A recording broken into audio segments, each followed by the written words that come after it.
Have you ever stepped out of the shower feeling a little lightheaded, maybe your heart racing just a bit too fast, and you brushed it off, thinking to yourself, well, I suppose this is just part of getting older? It's a thought many of us have. We see these small changes in our bodies, and we accept them as the new normal. But what if I told you that this seemingly innocent moment, this daily ritual we've practiced our entire lives for comfort and cleanliness, could quietly be one of the most dangerous things you do all day? As a doctor who has spent over 30 years caring for folks in their golden years, I've seen a shocking and uncomfortable truth. For many seniors, certain common showering habits are not just risky. They can be a trigger for a catastrophic event like a stroke. And here's the nightmare no one talks about.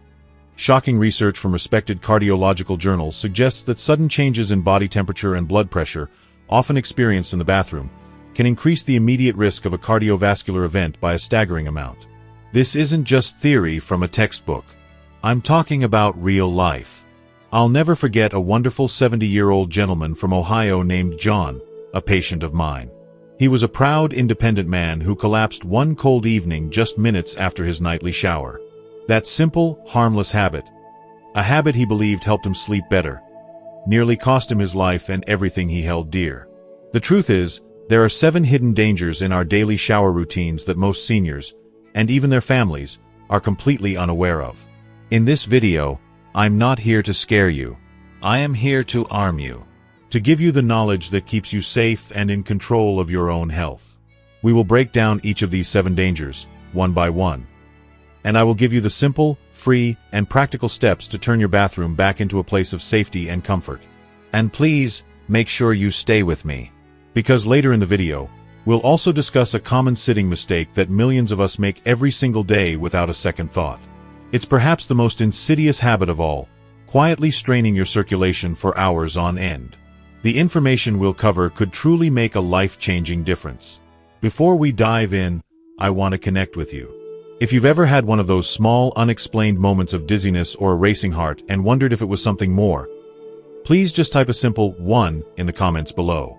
If this is a new thought for you, that's okay too, just type a 0. It helps me know we're in this together. Alright, let's begin. Alright, now we are going to dive into our first section. 7 dangerous showering habits. We'll explore each one step by step so you can understand not just what the danger is, but why it happens and what simple things you can do to stay safe.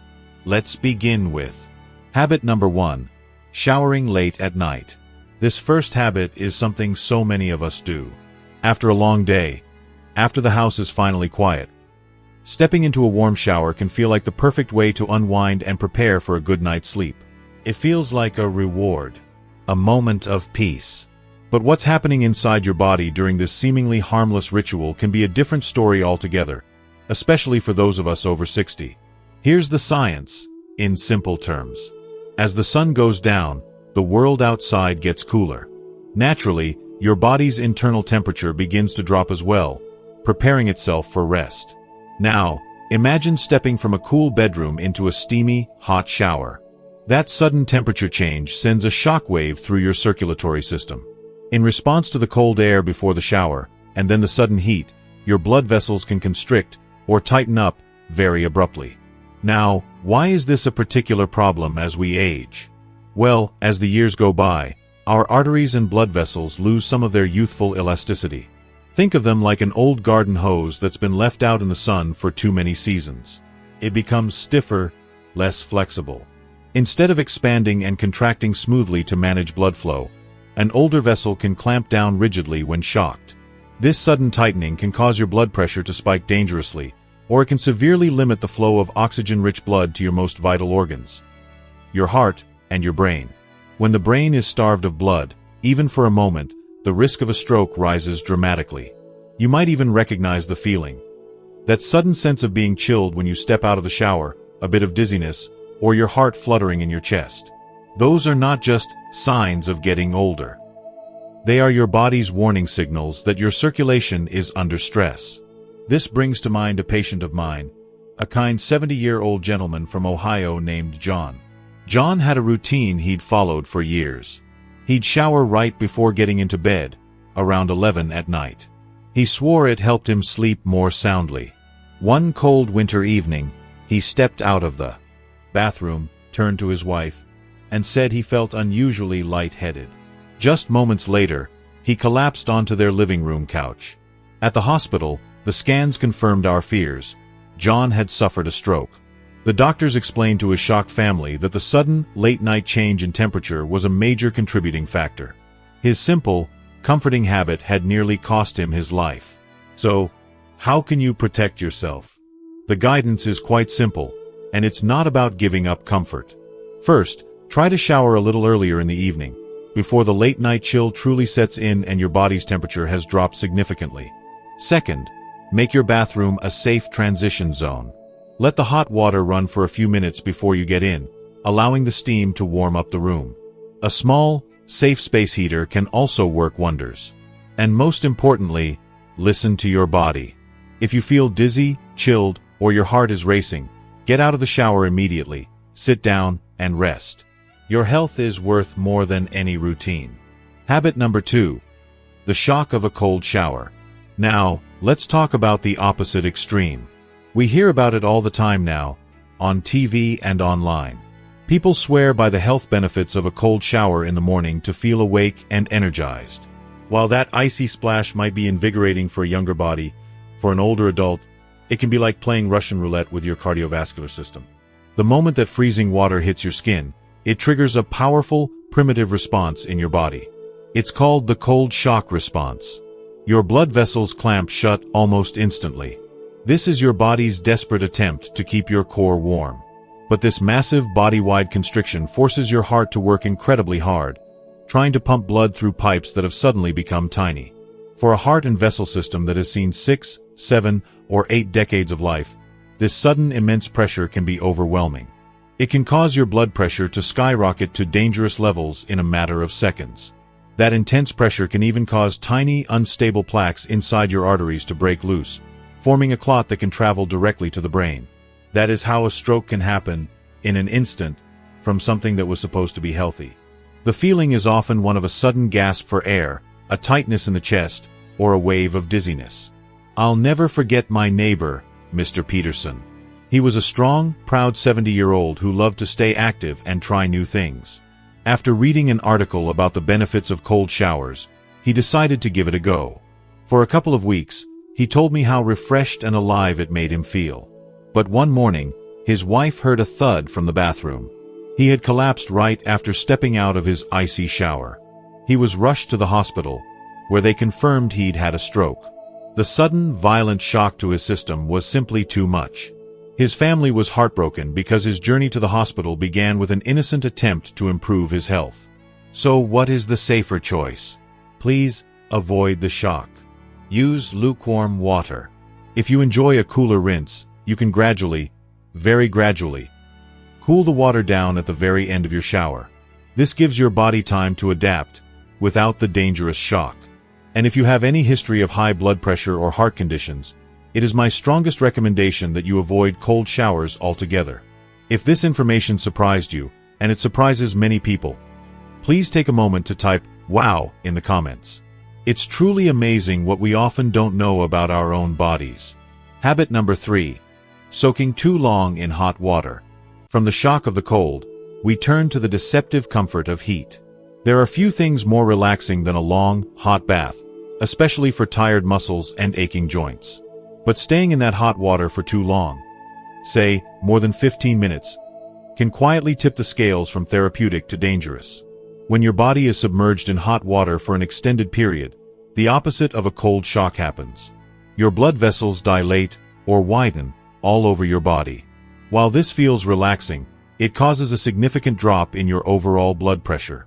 As the pressure falls, the circulation of blood can become sluggish, and your heart has to work harder to pump that blood all the way up to your brain. If the blood supply to the brain drops too low, you can feel faint, dizzy, and in the worst cases, it can trigger a stroke, especially when you stand up.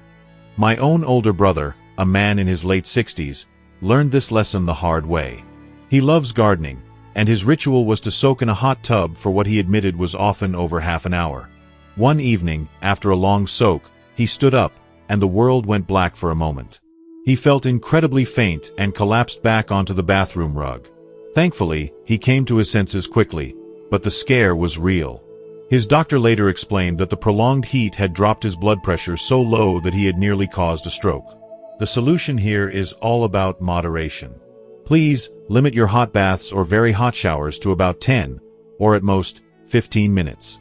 The water should be comfortably warm, not scalding hot. And if you start to feel lightheaded, sleepy, or your heart feels like it's pounding, that is your cue to get out immediately. Habit number 4.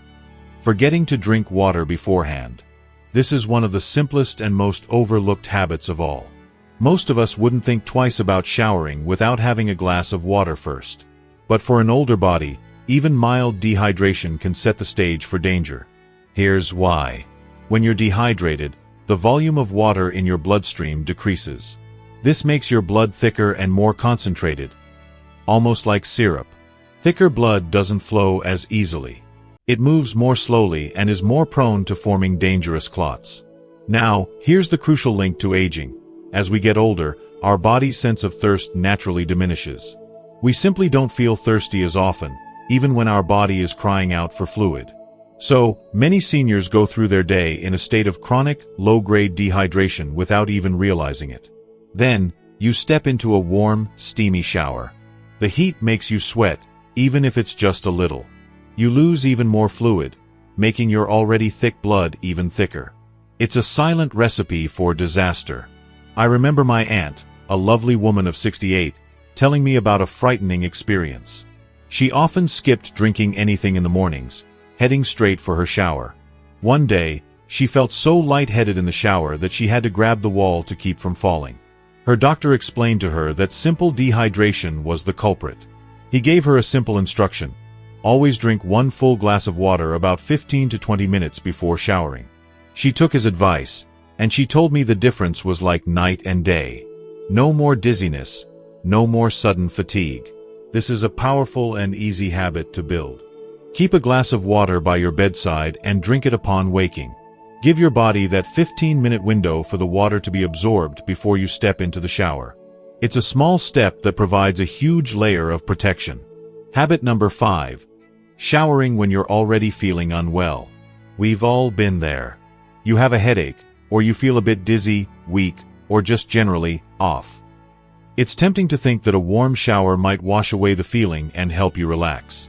But please, listen to me on this. Showering when your body is already sending you warning signals can be incredibly dangerous. Those feelings, dizziness, sudden fatigue, a strange headache, are often signs that your circulatory system is already struggling. It could mean your brain isn't getting enough oxygen, or your blood pressure is unstable. When you add the stress of a sudden temperature change from a shower, you can push your body over the edge. It can be the straw that breaks the camel's back. I think of my dear neighbor, Mrs. Gable. She was a sweet 65-year-old who suffered from occasional mild headaches. One afternoon, feeling one coming on, she decided a warm shower might ease the tension. But minutes later, her husband heard a crash. She had collapsed. At the hospital, she was diagnosed with a mild stroke. Her doctor explained that the headache wasn't just a minor discomfort, it was her body's alarm bell.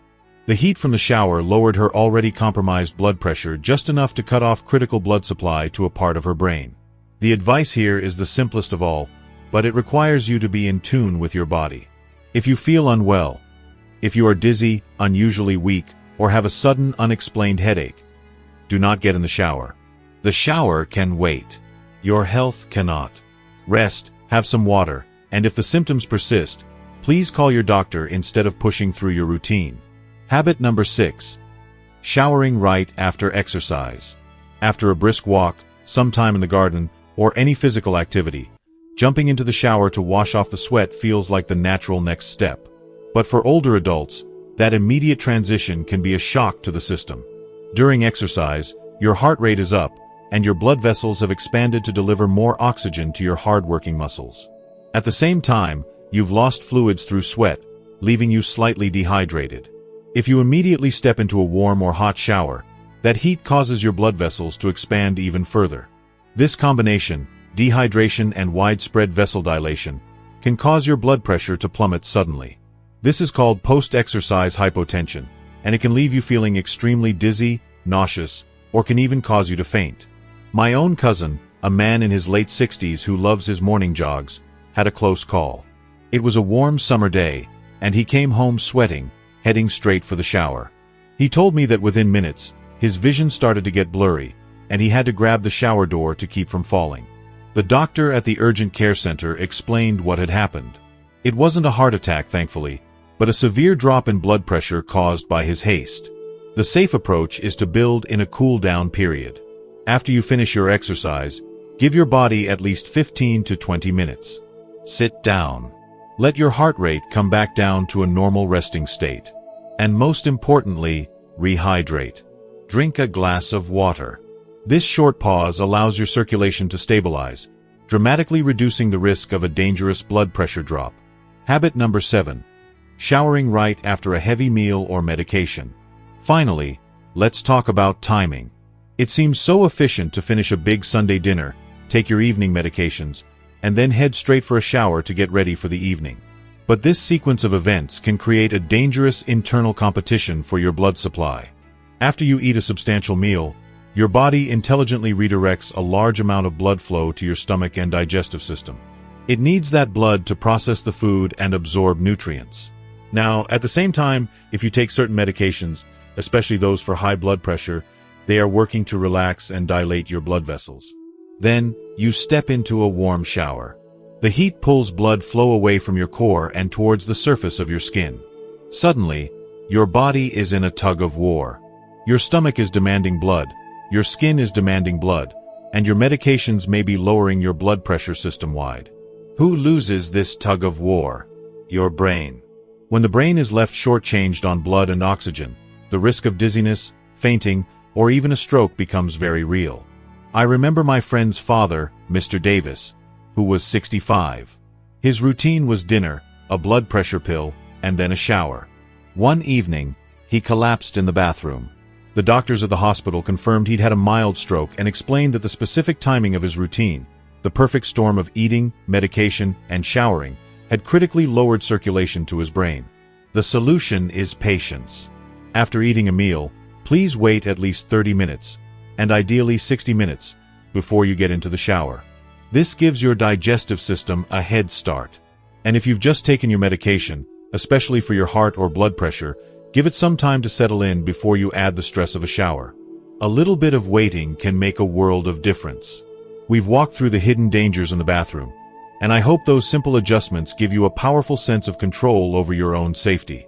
But as we know, our homes are more than just one room, and the opportunities to protect ourselves extend beyond the shower door.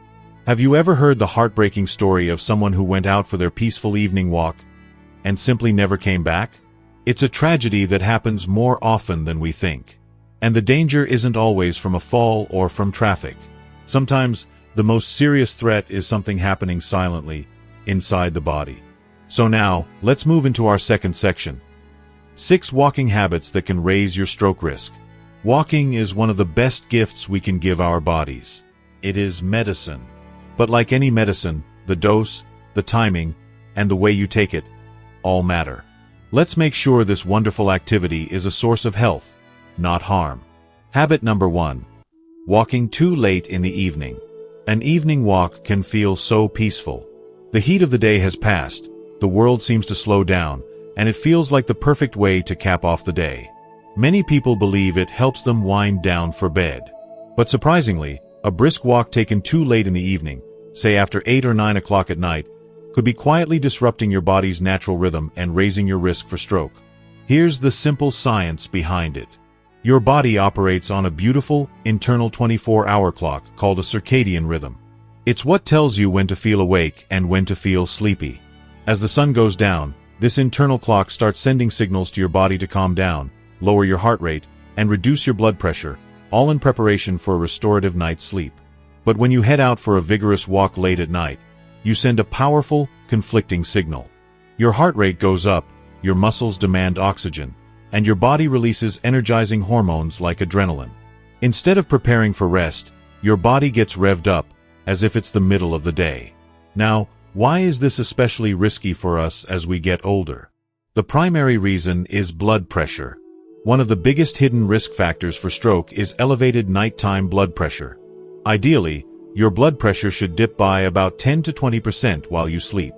This is called nocturnal dipping, and it gives your heart and arteries a much-needed break. Late-night exercise can prevent this dip from happening. In fact, it can keep your blood pressure elevated for hours, right through the period when many strokes silently occur during sleep. Have you ever gone for a late walk and then found yourself tossing and turning, unable to fall asleep? That restless feeling, maybe a faint pounding in your chest, that's your body telling you it's overstimulated. The safest approach is to shift your timing. Aim to take your main walk for the day earlier, perhaps in the late afternoon or right after dinner, giving your body a few hours to wind down before bed.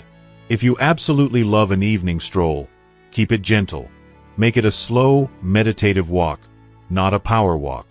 Listen to your body's ancient rhythm. It's trying to guide you towards safety. Habit number 2. Walking with poor posture.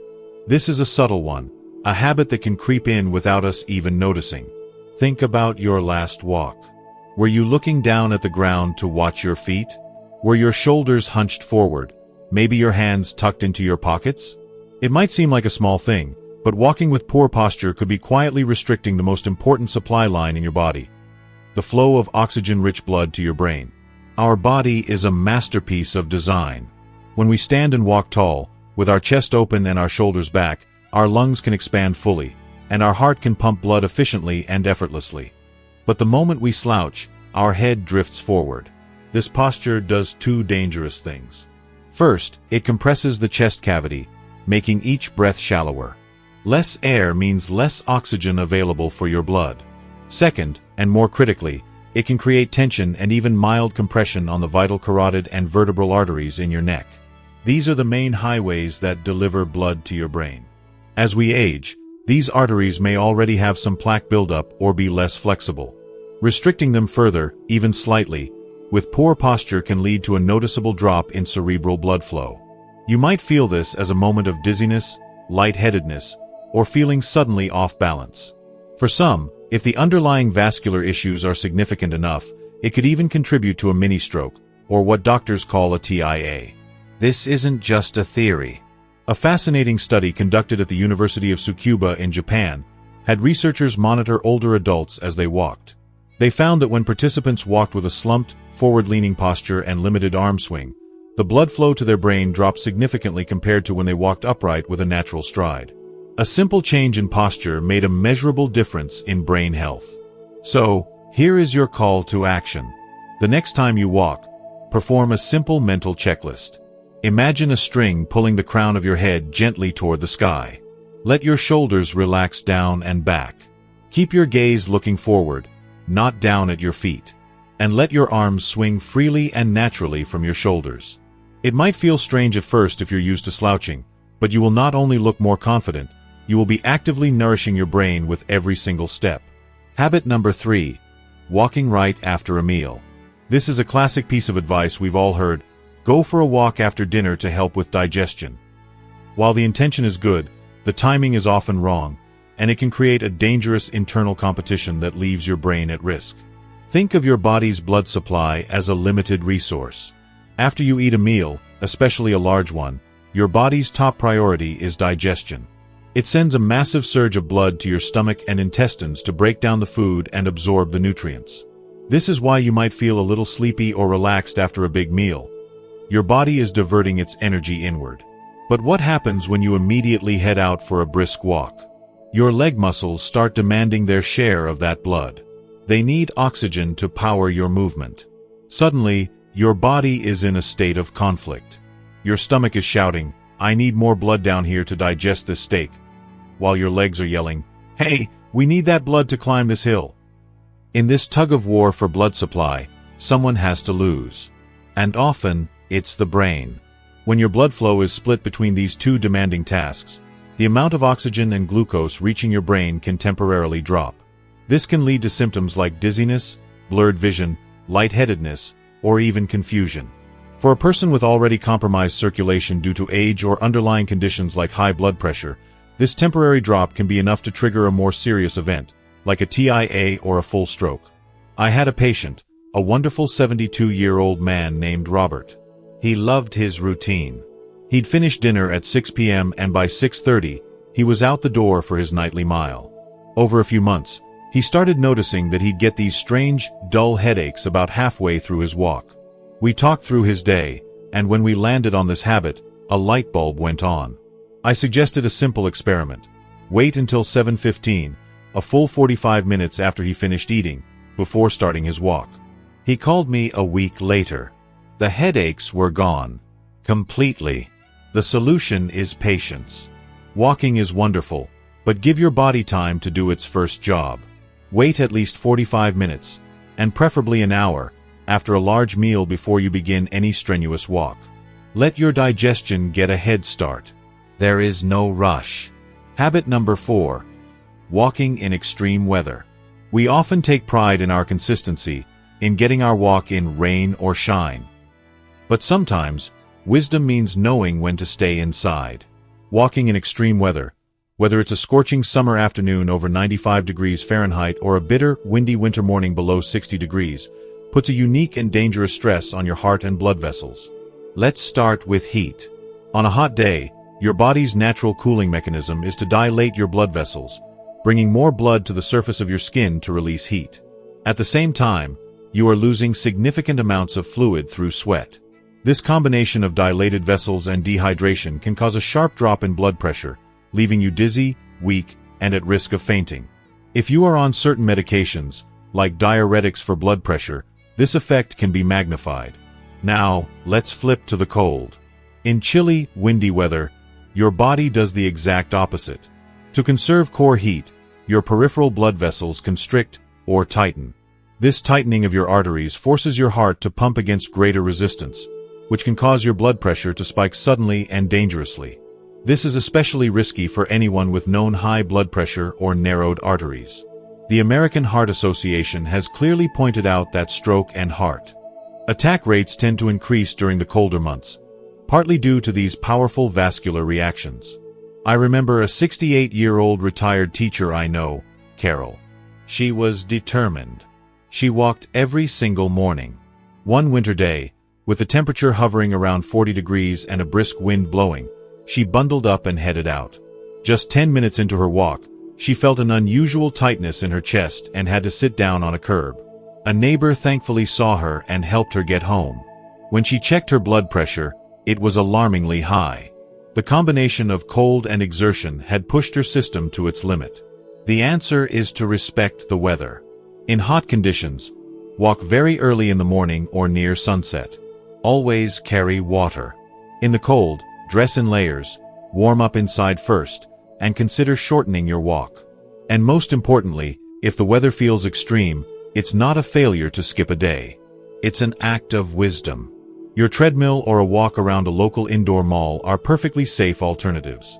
Habit number 5. Walking on uneven or hilly ground. A walk through nature, with its rolling hills and varied terrain, can be beautiful for the soul. But for the cardiovascular system of an older adult, it can be a hidden hazard. When you walk on steep or uneven surfaces, your body must work significantly harder to maintain balance and propel you forward. This sudden increase in exertion can cause a sharp, rapid spike in your blood pressure. Think of it this way. Walking on a flat surface is like driving your car on a level highway. Walking up a steep hill is like suddenly flooring the gas pedal to merge into fast-moving traffic. The engine roars, and the pressure builds instantly. In your body, if your arteries are already weakened or have plaque buildup, that sudden surge in pressure could potentially cause a piece of that plaque to break loose, forming a clot that can travel to the brain.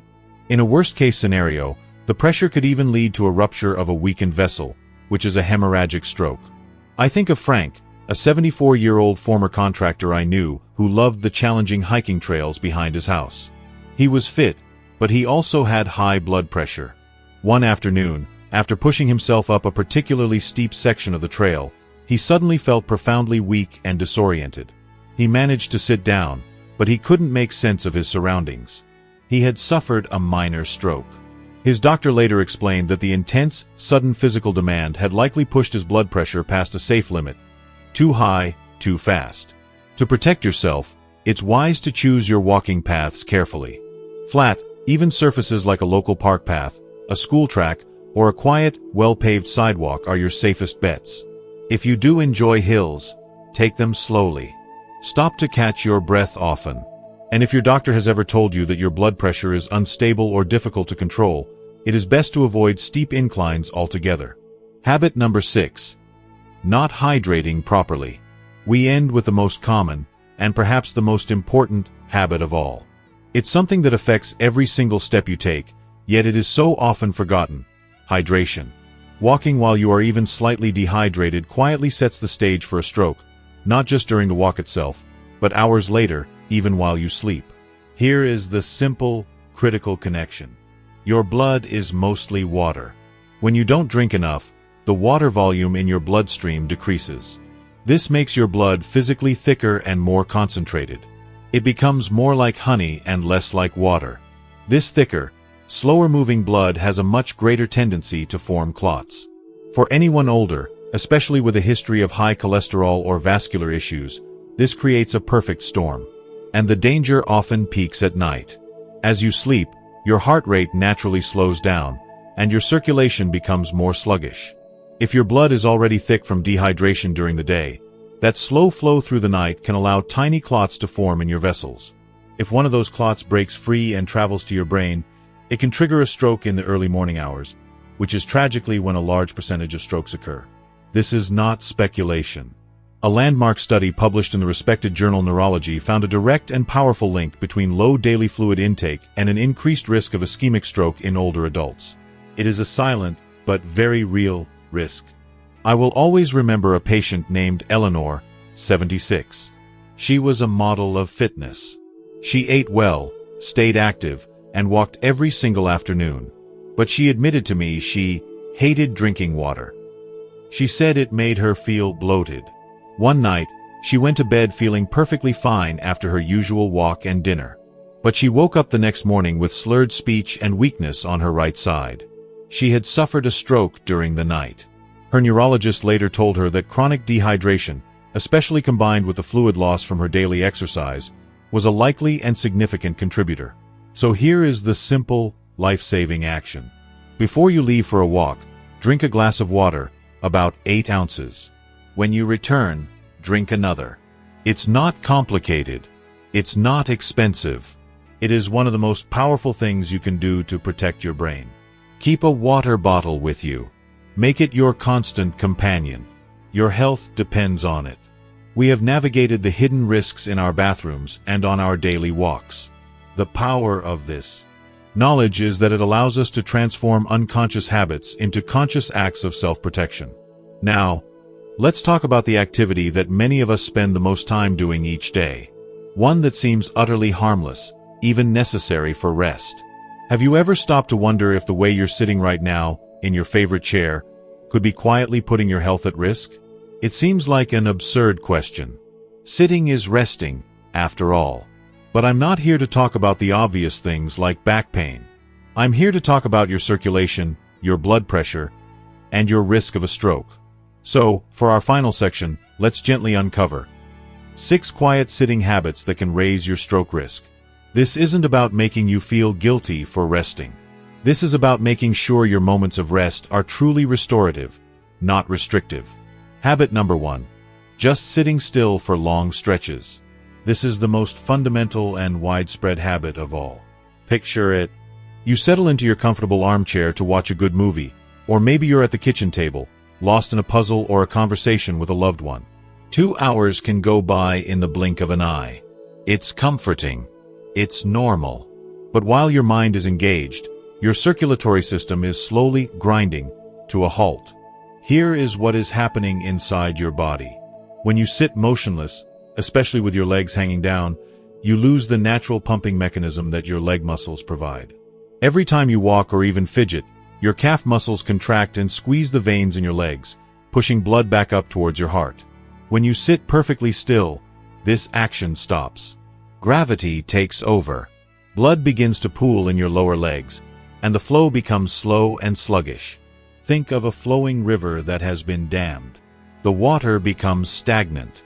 Now, why is this so dangerous as we age? For 2 key reasons.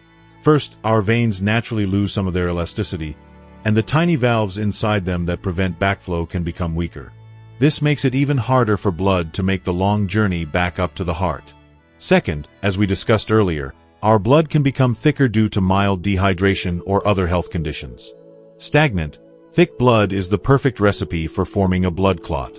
This condition is often called deep vein thrombosis, or DVT. If a piece of that clot breaks off and travels through your bloodstream, it can lodge in the lungs, causing a pulmonary embolism, or travel up to the brain, causing a stroke. Many people who experience this report a feeling of heaviness in their legs, swelling in their ankles, or even leg cramps after sitting for a long time. These are not just minor annoyances. They are signs of poor circulation. So please, hear me on this. Sitting is not the enemy. Stillness is. The action to take is beautifully simple and incredibly effective. Become a mover in place. Set a gentle reminder on your clock, your phone, or just use the commercial breaks on television. Every 30 to 60 minutes. Just stand up. That's it. Stand up. Stretch your arms overhead. Walk to the kitchen for a glass of water. Even if you cannot stand easily, you can still protect yourself. While seated, simply flex your ankles up and down, as if you're pressing a gas pedal. Trace circles with your toes. This simple act of ankle pumping reactivates those calf muscles and gets your blood moving again. It is a small movement with life-saving potential. Habit number 2. Crossing your legs. This is a habit that is deeply ingrained in so many of us. It can feel comfortable, proper, or even elegant. We do it without a single thought. But sitting with one leg crossed over the other for extended periods can quietly create a bottleneck in your circulatory system. When you cross one leg tightly over the other, especially at the knee, you are physically compressing the major veins and arteries in that leg.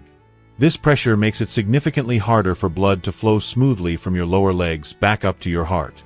Over time, consistently sitting this way can contribute to blood pooling, increased pressure inside the veins, and can even exacerbate varicose veins. More importantly, it contributes to the same sluggish blood flow we just discussed, increasing the risk of clots. But there's another subtle effect.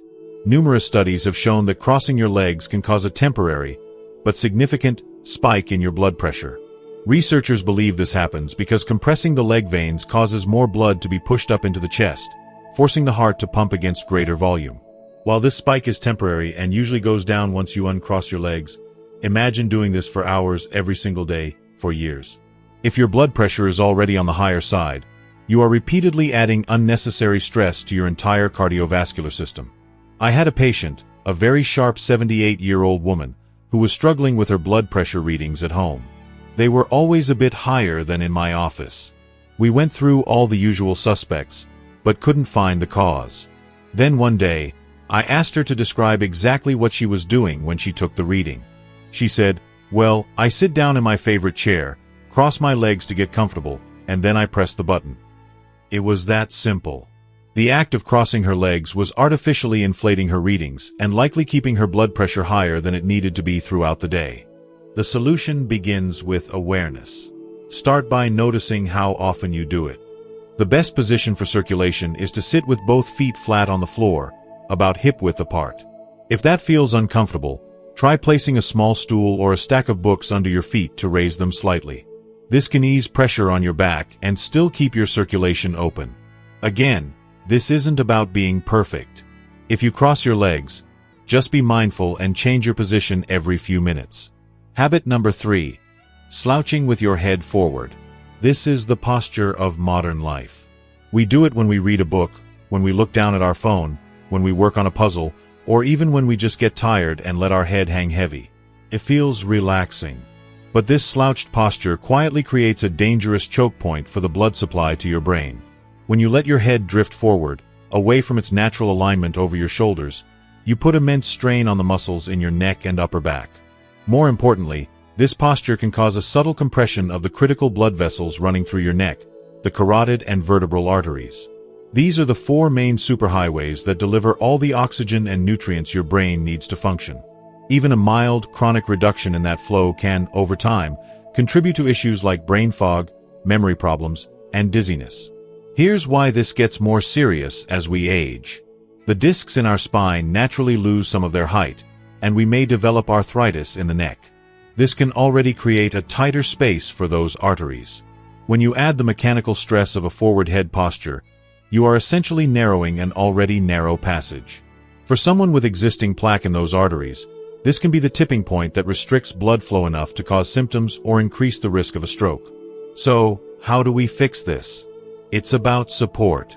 When you sit, make sure your lower back is supported.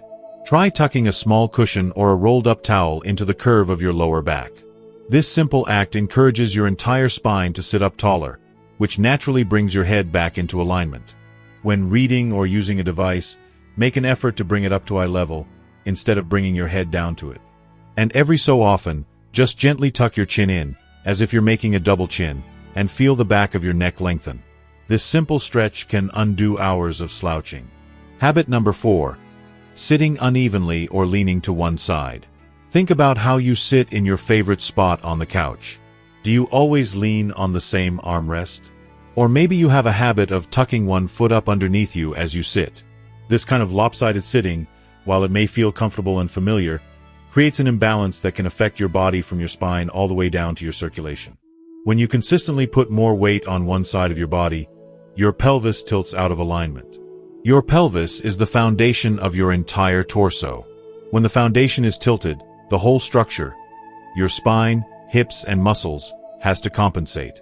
This compensation can lead to pinching of nerves and, importantly, the compression of major blood vessels that run through your hips and down your legs, particularly the femoral artery. You might feel this as tingling in one leg, a foot that falls asleep often, or a dull ache in your lower back or hip. These are signals that something is out of balance. This chronic, uneven pressure can impede the smooth return of blood from your legs back to your heart, contributing to the same risks of pooling and clotting that we discussed earlier. The fix is to seek balance. Try to sit with your weight evenly distributed on both of your sit bones. Keep both feet on the floor. If you notice you've been leaning to one side for a while, just gently shift your weight to the other side for a bit. If you're on a soft couch that causes you to sink unevenly, try placing a firm cushion underneath you to create a more stable and level base. The goal is to return your body to a neutral, balanced posture whenever you can. Habit number 5. Sitting in the wrong kind of chair. This is something we rarely consider. We choose a chair based on how it looks or how soft it feels, but the physical dimensions of your chair can have a profound impact on your circulation. Specifically, a chair that is too low or too soft can be a hidden danger. Let's talk about a low chair first. When you sit in a chair that's too low for you, your knees will often be positioned higher than your hips. This angle puts constant pressure on the underside of your thighs. Running directly under your thighs are major blood vessels. Compressing this area for hours is like stepping on a garden hose. It dramatically reduces the flow.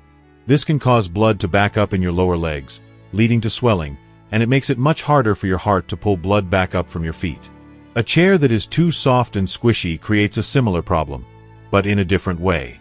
It allows your hips to sink down into a slumped position, again often placing your knees higher than your hips and causing that same dangerous compression under your thighs. The ideal sitting position is one where your hips are level with, or even slightly higher than, your knees, and your feet are flat on the floor. If you realize your favorite chair is too low, you don't need to get rid of it. A simple, firm cushion to sit on can be enough to raise your hips to the correct height. If your feet no longer touch the floor comfortably after adding the cushion, use a small footrest. With these small adjustments, you can make your favorite chair both comfortable and safe. Habit number 6. Sitting in a chilly room. Our final sitting habit has less to do with your posture and more to do with your environment.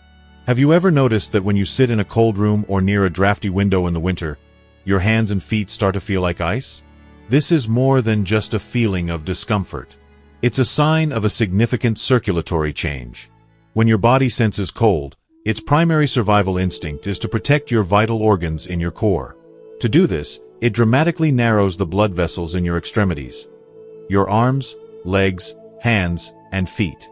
This process, called vasoconstriction, reduces blood flow to the surface, which in turn reduces heat loss. But the consequence is that circulation in your limbs becomes very slow and sluggish. For an older adult whose circulation may already be less efficient, this effect can be pronounced. That slow-moving blood in your chilled extremities is, once again, more likely to clot. Have you ever noticed your fingers or toes feeling numb after sitting in the cold for a while? That numbness is a direct result of reduced blood flow. The solution is wonderfully simple and comforting. Keep yourself warm. This doesn't mean you need to overheat your house. It means being smart about personal warmth. Keep a soft lap blanket over your legs. Wear warm socks or slippers. Dress in layers. If you're sitting near a drafty window, close the curtains. Sipping on a warm beverage like herbal tea can also help to gently warm you from the inside out.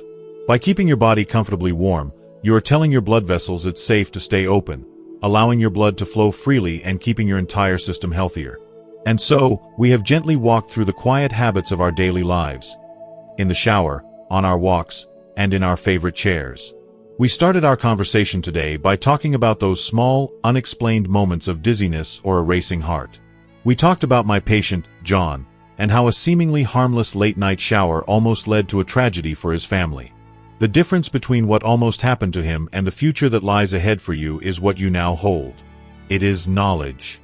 It is awareness. The dangerous habits we've uncovered, whether it's stepping into a shower when you're already feeling unwell, walking on a steep hill that pushes your body too hard, or simply sitting still for too long, they all share one thing in common. They are accidents waiting to happen.